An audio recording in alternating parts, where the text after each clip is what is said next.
안녕하세요. 사랑하는 나그네 교회 여러분, 그리고 주의 말씀을 기쁨으로 같이 읽어가는 그리스도의 형제 자매된 교회 여러분. 우리는 이제 레위기 27장을 오늘 읽음으로 레위기 전체를 마치게 됩니다. 26장까지 우리는 하나님의 언약 백성으로서 이스라엘의 정결, 또 하나님 앞에 나와야 될 절기, 또 제사, 또 이런 것들에 대해서 쭉 정하신 규례를 살펴봤습니다. 오늘 우리 마지막으로 읽는 27장은 그와 같이 하나님께 나와 제물을 올려드릴 때 자원하여 주 앞에 올려드릴 때도 있지 않겠어요? 그러니까 자신이 이제 자원하여 하나님께 이렇게 저는 드리겠습니다 라고 각각 자신이 헌상을 올릴 때가 있습니다.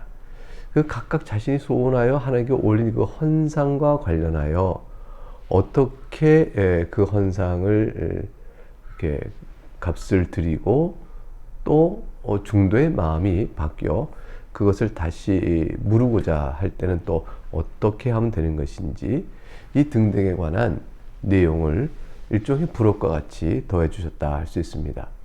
그러니까 우리 편에서 하나님께 나아가고자 하나님께 내가 먼저 소원하고 소원한 제물에 대하여 어떻게 해야 또 마땅한 것인지 그거에 대한 규례를 말씀해 주십니다. 내용을 보겠습니다. 1절부터 8절에 보면 먼저 사람을 봉헌하였을 때 어떻게 하는 것인가 내용이 나옵니다. 1절 여호와께서 모세에게 말씀하여 이르시되 이스라엘 자손에게 말하여 이르라. 만일 어떤 사람이 사람의 값을 여호와께 드리기로 분명히 서원하였으면 너는 그 값을 정할지니. 여기서 이제 사람의 값을 드리기로 서원하였다라는 말은 사실상 원문에 따르면 사람의 값이 아니라 사람을 드리기로 서원하였다는 뜻이에요. 그래서 이제 인신제사를 받으시는 뜻이 아니고요. 사람을 드리고 서원하였다면 그 사람을 드린다는 말은 뭐냐면 하나님의 종으로 성소에서 하나님의 일을 하겠다라고 자신이 자기를 내어드리는 것이죠.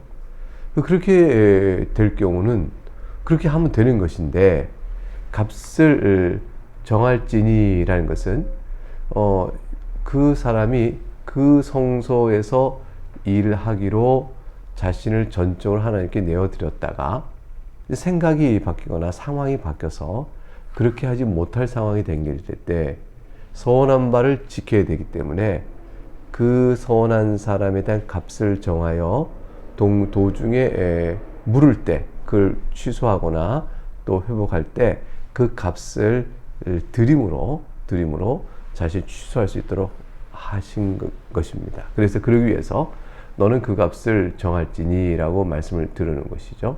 다시 말하면 이 값을 정해준 것을 내가 드림으로 인해서 서원했던 것에서 내가 면제받을 수 있게 되는 것이었습니다. 그래서 서원한다면 그 값을 정하여 미리 정해놓으라 라는 것이에요. 그래서 예컨대 이런 것이죠. 3절에 보게 되면 정한 값은 20살부터 60살까지 남자면 성소의 세겔로 은 50세겔로 하라. 나이에 따라 다른 것이죠. 20살, 60살까지는 노동이 가능한 이때는 값은 은 50세겔. 이때 세겔은 이제 무게를 재는 단위입니다. 일반적으로 11.4g 정도라고 보는데 성소의 세겔은 그보다 좀 더 무거워서 약 14g 정도가 되지 않는가 이렇게 생각합니다. 그 은 50세겔이면 은 700g의 무게가 되는 거예요. 따라서 14g 곱하기 50 하면 약 700g이 되지 않겠어요? 근데 은 700g이면 일반 사람이 그것을 값을 치르기에는 굉장히 고가의 값이죠. 따라서 성소에 일을 하겠다고 자신을 온전히 서원하는 일이 결코 가볍게 될 일이 아니라는 것을 이렇게 보여주고 있습니다. 여자면 그 값을 30세겔로 하고 또 5살부터 20살까지 남자면 그 값을 20세겔로 하고 또 그 나이에 해당된 여자면 10세겔로 해라. 그래서 이제 되게 여자의 경우는 값을 좀 낮춰주셨어요. 노동으로 인한 그 값의 재산 증식과 이 하는 일에 있어서 그만큼 제한이 있기 때문에 배를 하신 것이죠. 6절 1개월로부터 5살까지 남자면 그 값을 은 5개월로 하고 여자면 그 값을 은 3세겔로 하라. 2.5세겔은 없는 거죠. 5세겔이면 3세겔, 50세겔이면 30세겔 이런 식으로 10세겔이면 5세겔 이렇게 하신 것입니다. 7절에 60살 이상의 남자면 그 값을 15세겔로 하고 여자는 10세겔로 하라. 8절 그러나 서원한 자가 가난하여 네가 정한 값을 감당하지 못하겠으면 그를 제사장 앞으로 데려갈 것이요 제사장은 그 값을 정하되 그 서원자 형편대로 값을 정할지니라 그랬습니다. 이제 어떤 사람이 서원했습니다. 성소를 하는데 이 사람이 자기가 중도에 그 값을 무르고 다시 취소되기를 그 서원의 의무를 면제받기를 원합니다. 근데 가난하여서 여기 정한 바대로의 이 값을 다 물을 수가 없으면 제사장이 그 값을 그 면제를 서원한 것을 면제하기 위하여 제사장이 값을 정해주고 서원한 자가 자기 형편대로 그 값을 서원자 형편에 따라서 값을 정해주면 그것을 갚음으로 면제될 수 있게 하셨습니다. 하나님께서 여기 융통성을 주신 것이죠. 그래서 함부로 정하지 아니하고 또 그러나 그 정했다 할지라도 그 사람이 가난해져서 그걸 갚을 수 없을 때 또 서원에서 면제받아야 될 형편이 생겼을 때 그때 하나님께서는 그를 용납해 주신 것입니다. 다만 방자의 임의로 하지 않도록 하기 위해서 이와 같이 물을 면제로부터 서원한 것을 면제받을 만한 그 값을 정하여 치르도록 하셨습니다. 근데 가축을 봉헌하기로 했을 때 규례는 어떤가? 9절에 보면 사람이 서원한 예물로 여호와께 드리는 것이 가축이면 여호와께 드릴 땐 다 거룩하니 그것을 변경하여 우열감 바꾸지 못할 것이요 혹 가축으로 가축을 바꾸면 둘 다 거룩할 것이며 내가 이 가축을 드리겠습니다 라고 서원했다면 그걸 그대로 드리면 되는 거예요. 내가 이것을 드리겠습니다 라고 한 순간에 그 가축은 거룩한 예물이 되어져서 더 나은 것을 드리겠다고 착한 마음이죠. 이전에 서원한 것을 다른 것으로 바꾸거나 또는 마음의 욕심이 좀 아까운 생각이 들어서 그 처음에 말한 것을 빼어놓고 나쁜 것을 대체하려거나 이런 식의 생각 자체를 하지 마라. 이 뒤에 말한 것, 더 나쁜 예물로 욕심에서 바꾸는 것은 악하죠. 제사를 하나님께 예물을 드리는 착한 본래 마음에서 진정성에 떠나게 되어집니다. 더 좋은 것을 드리겠다라는 마음을 갖는 것은 좋은 마음 같지만 이미 서원한 그 자체가 하나님께 거룩한 것으로 드려진 것이기 때문에 그냥 그걸 드리도록 하나님 말씀하셨어요. 더 좋은 걸 드리겠다는 마음을 갖는 건 좋은 마음 같지만 자꾸 그 생각하면 반대로 어떻게 되냐면 내가 이게 하나님 앞에 헌상을 제대로 드린다는 자기 과시될 수 있는 위험성도 있는 것이죠. 어찌됐건 하나님께서는 우열간에 즉 좋은 것이든 나쁜 것이든 좋은 것은 나쁜 걸 대체하건 나쁜 것을 더 좋은 것으로 바꿔버리건 등등 어떤 형편든 간에 그렇게 하지 않고 처음에 서원한 그대로를 바치라. 그것은 거룩한 것이다. 라고 말씀해 주셨습니다. 11절 근데 부정하여 여호와께 예물을 드리지 못할 가축이면 그 가축을 제사장 앞으로 끌어갈 것이요 제사장은 우열간에 값을 정할지니 그 값이 제사장이 정한 대로 될 것이며 만일 그가 그것을 물으려면 네가 정한 값에 그 5분의 1을 더할지니라. 어떤 가축을 이제 하나님께 드리기를 서원하였는데 그것이 부정한 것이에요.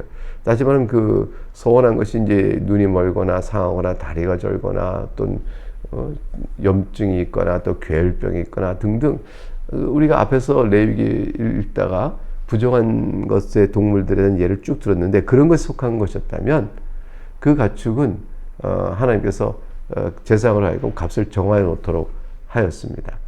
그래서 소유자가 이 제물을 여호와께 드리지 못하니 내가 다시 물으겠소 라고 말한다면 그럼 왜 드리지 못하는 것이잖아요. 왜냐하면 그것이 부정한 것이 되었으니까 모르겠다고 한다면 제사장이 그러면 이건 부정한 것이니까 여호와께 못 드리니 할 수 없다. 그냥 도로 가져가라 라는 것을 끝나는 것이 아니고 그 제사장이 정한 그 값에 5분의 1을 더하여 배상의 값을 더하여 하나님께 동하도록 하였습니다.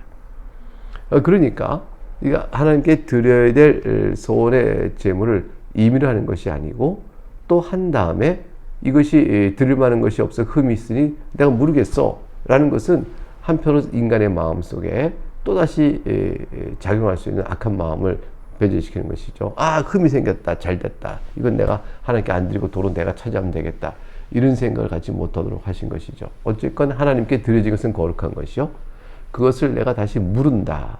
그걸 되찾겠다 할 때는 원래 그 드려진 것마다 값을 정해놓고 거기에 5분의 1 더 더하도록 하나님께서 명하신 것입니다. 가옥을 이제 하나님께 드릴 때가 있죠. 14절부터 15절 보게 되면 만일 어떤 사람이 자기 집을 성별하여 여호와께 드리려 하면 제사장이 우열간의 값을 정할지니 그 값은 제사장이 정한 대로 될 것이며 만일 그 사람이 자기 집을 물으려면 네가 값을 정한 돈에 그 5분의 1을 더할지니 그리하면 자기 소유가 되리라. 가옥을 이제 하나님 성소에 바칠 때가 있습니다. 근데 그 가옥은 뭐 첫 번째 조건은 뭐냐면 성벽 안에 있는 가옥이 돼요. 성벽 바깥에 있는 가옥은 토지와 맞물려 있는 것으로 해서 신년이 되면 다 돌려주게 돼 있었죠.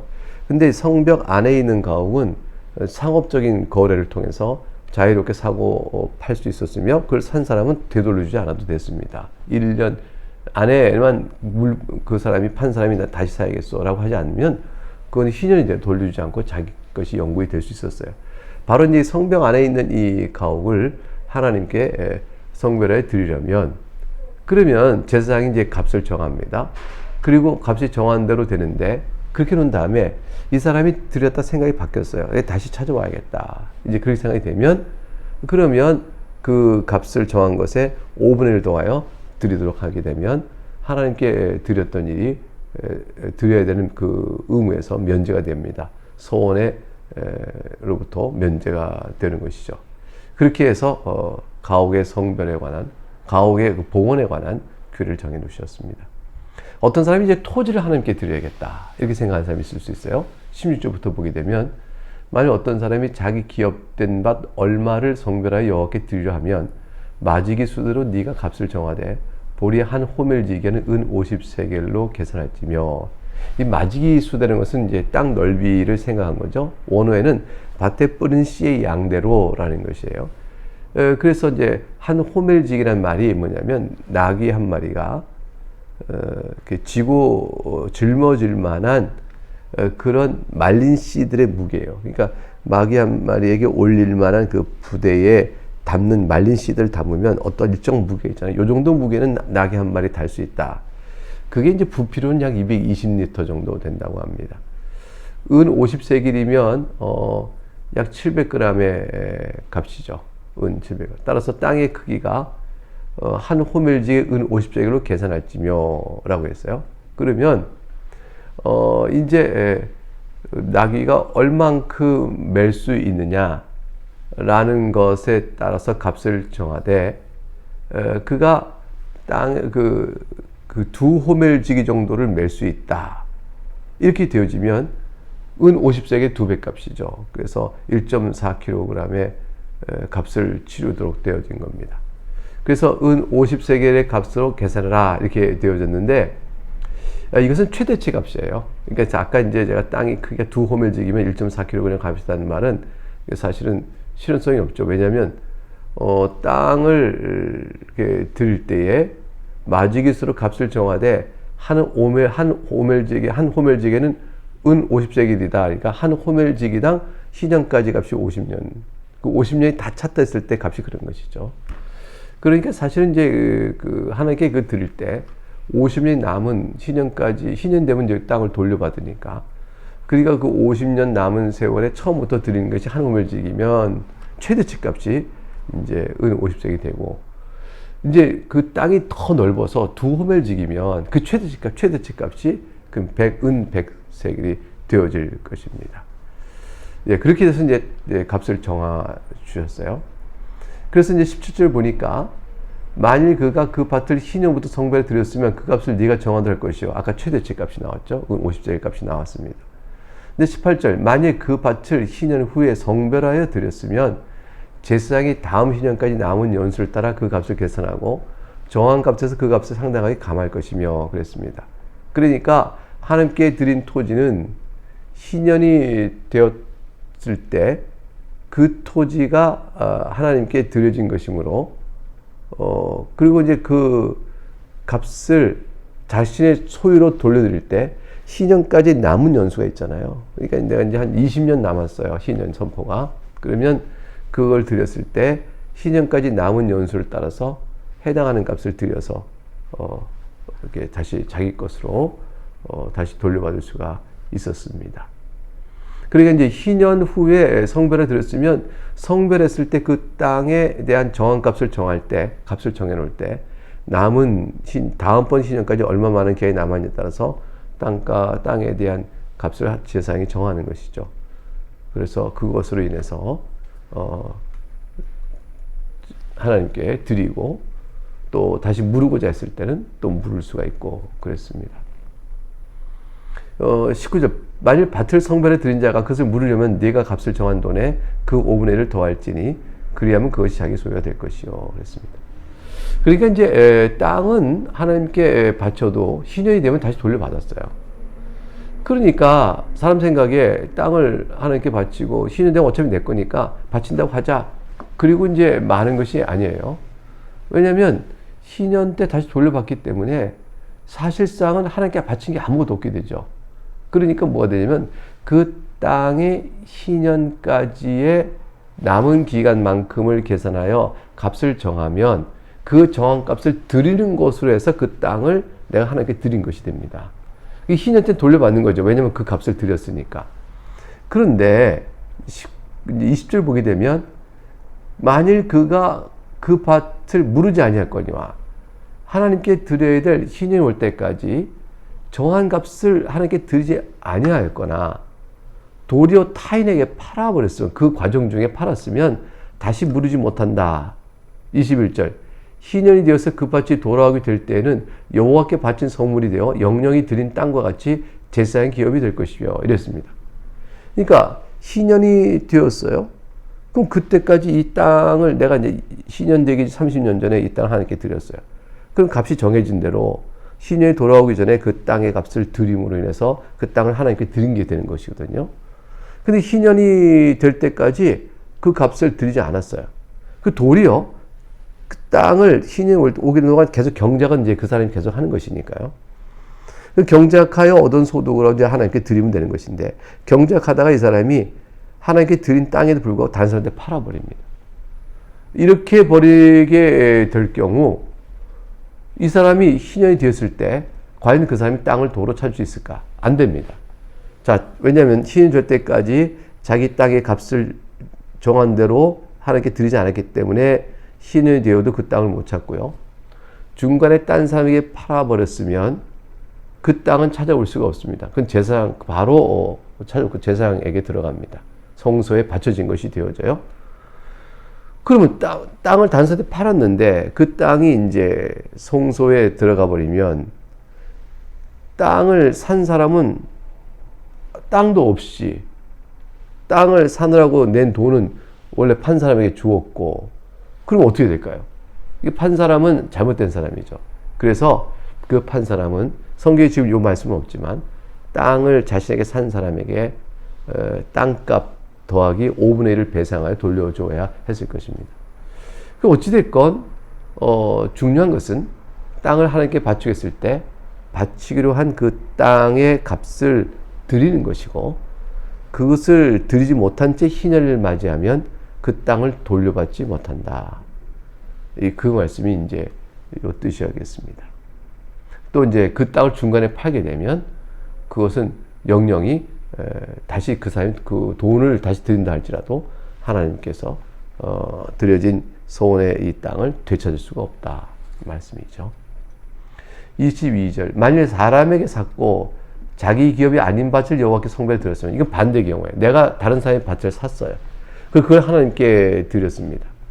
근데 그 밭은 그 내가 샀어도 그 사람이 희년이 되면 그 사람이 돌아가잖아요. 그러니까 내가 그 희년까지의 남은 횟수를 계산해서 그 사람하고 값을 정했을 거 아닙니까? 23절에 보면 너는 값을 정하고 제사장은 그를 위하여 희년까지 계산하고 그런 네가 값을 정한 돈을 그날에 여호와께 드려 성물로 삼을지며. 그러니까 내가 다른 사람에게 산 밭을 하나님께 드릴 때는 그 사람과 계산하여 희년까지 남은 값을 하나님께 드림으로 그 땅을 하나님께 바친 것이 되어집니다. 그리고 이제 24절에 그가 판 밭은 희년에 그 판 사람 곧 그 땅의 원주인에게 돌아가 되겠죠. 나는 그 사람에게 계산한 그 밭을 하나님께 드리면 되는 것이니까. 25절 또 네가 정한 모든 값은 성소의 세겔로 하되 20게라를 한 세겔로 할지니라. 20게라가 한 세겔이니까 한 세겔에 20분의 1 그게 한 게라가 됩니다. 예, 이렇게 해서 하나님께서 각각 자신이 우리가 소원하여 하나님께 헌물을 드릴 때 그 미묘한 상황 속에서 어떻게 하면 좋은 것인지를 말씀하셨고요. 26절부터 오게 되면 초태생 처음 난 것과 관련된 이제 보험규례인데 26절 오직 가축 중에 처음 난 것은 여호와께 드릴 첫 것이라. 이게 본래 하나님 것입니다. 소나 양은 여호와의 것이니 누구든지 그것으로 성별에 드리지 못할 것이며, 원래 처음 난 것은 하나님 것인데 어떤 사람이 자기 소원의 제물로 드리겠다면서 처음 난 것을 드리려고 한다면 이중적인 게 되잖아요. 중첩이 되지 않습니까? 그것은 허락이 안 됩니다. 본래 하나님 것을 가지고 하나님께 또다시 소원에 드릴 수는 없었어요. 자기 것을 드리도록 하신 것이었죠. 27절 만일 부정한 짐승이면 네가 정한 값에 그 5분의 1을 더하여 물을 것이요 만일 무르지 아니하려면 네가 정한 값대로 팔지니라. 이게 무슨 말씀이냐면 흠 없는 것, 정한 짐승에 처음 난 것도 여호와 것이지만 당연히, 그러나 이제 부정한 짐승에 처음 난 것은 그러면 누구 것이냐? 그것도 여호와의 것입니다. 근데 이것은 이제 처음 난 것은 여호와의 것이니까 여호와께 돌려야 되는데, 이거는 부정한 것이니까 하나님께 드릴 수 없는 거잖아요. 그럴 경우에는 제사장이 그 부정한 짐승의 첫 새끼의 값을 정합니다. 그리고 거기에 5분의 1을 더해서 성소에 드리면 됐습니다. 그리고 이제 그 부정한 처음 난 것의 짐승은 자기 것이 되어지는 것이죠. 만일 사람이 그렇게 하지 않고 이것을 팔아서 제사장이 정한 값과 5분의 1보다 더 비싸게 팔면 뭐 되겠구나 생각해서 그것을 팔아서 얼마간 이익은 남긴 다음에 제사장에게 가서 나는 뭐 당신 정한 값과 5분의 1을 더해 드리겠습니다. 이런 식으로 장사를 해버릴 생각을 하는 사람이 있으면 어떻게 되겠어요? 이제 그것은 이제 악한 것이죠. 그래서 만일 네가 부정한 것의 짐승의 첫 것을 가지면서 하나님께 초대생이니까 처음 난 것을 드려야 되니까 드릴 때는 제사장이 정한 값 5분의 1로 드리면 되는데, 네가 이거를 팔겠다 그러면 너는 제사장이 정한 값으로만 팔고 그 값을 그대로 하나님께 드려야 한다라고 말씀해 주신 것입니다. 시험에 들지 않게 하시는 것이죠. 28절부터 보면 영구적으로 봉헌에 팔 수 없는 규례가 있어요. 이게 뭐냐면 어떤 사람이 자기 소유 중에서 오직 여호와께 온전히 바친 모든 것은 사람이든지 가축이든지 기업에 바치든지 팔지도 못하고 무르지도 못하나니 바친 것은 다 여호와께 지극히 거룩함이며 온전히 바쳐진 그 사람은 다시 무르지 못하나니 반드시 죽일지니라. 이 말씀은 온전히 바쳐진 것이란 말의 뜻을 잘 이해해야 됩니다. 그냥 하나님께 드려진 것은 다 온전히 바쳐진 것이죠. 근데 여기서 온전히 바쳐진 것이란 말의 히브리 원문에 따라 단어는 뭐냐면 완전히 멸해진 거예요. 파멸하기로 하나님이 작정하신 것. 그래서 우상에게 드려진 제물은 완전히 다 파멸하시죠. 우상도 파멸해 보시잖아요. 이런 것처럼 어떤 사람이 말이죠. 신성 하나님 이름을 모독했어요. 하나님 죽이려고 멸하셨잖아요. 우상 숭배자 하나님 멸하라 하셨잖아요. 또는 이와 같이 더러운 일과 하나님께 연결된 것들은 우상의 제물, 우상의 집기, 이런 것들 말이죠. 이런 다 어떤 것들, 우상에 속한 것들, 그 어떤 것인지 하나님께 멸하기로 하신 것들은 하나님께 그것을 들어서 소원하여 드릴 수가 없습니다. 그러니까 우상 숭배자가 내가 하나님께 나를 소원하여 드린다 이렇게 할 수 없는 겁니다. 이런 것들은 완전히 멸하기로 하신 거기 때문에 29절에 하나님께서 멸하기로 한 그 사람은 이렇게 해석하시면 돼요. 온전히 바쳐진 그 사람은, 다시 말하면 하나님께서 멸하기로 하신 그 사람은 자신을 하나님께 들여놓고 다시 사하거나 그러지 못한다. 반드시 죽일지니라 이렇게 말씀하신 거죠. 그래서 헛된 그 제물로 바칠 수 없는 것들이 있었어요. 이제 11조에 관한 규례가 30절부터 33절에 나옵니다. 그리고 그 땅의 10분의 1, 그 땅의 곡식이나 나무의 열매는 그 10분의 1은 여호와의 것이 여호와의 성물이라. 모든 곡식과 열매의 10분의 1은 다 여호와의 것입니다. 그걸 가지고 하나님께 소원의 제물로 드릴 수는 없는 것이었습니다. 31절 또 만약 어떤 사람이 그의 11절을 물으려면 그것에 5분의 1 더할 것이요. 근데 곡식의 열매를 다 10분의 1 드려야 되는데 곡식 열매 자기가 그냥 가지고 싶어요. 그러면 곡식 열매 값을 제사장이 정해준 것에 5분의 1 더하여 드리면 됐습니다. 선택이었죠. 어떻게 할 것인가. 32절 모든 소나 양의 11조는 목자의 지팡이 아래로 통과하는 것의 10번째 것마다 여호와의 성물이 되리라. 그 우열을 가리거나 바꾸거나 하지 말라. 바꾸면 둘 다 거룩하리니 무르지 못하리라. 목자의 지팡이 아래로 통과하는 것의 10번째마다 드리라 라고 말하는 것은 사람이 스스로 어떤 것을 드릴지를 구별하고 고르고 그러지 마라 하는 것이에요.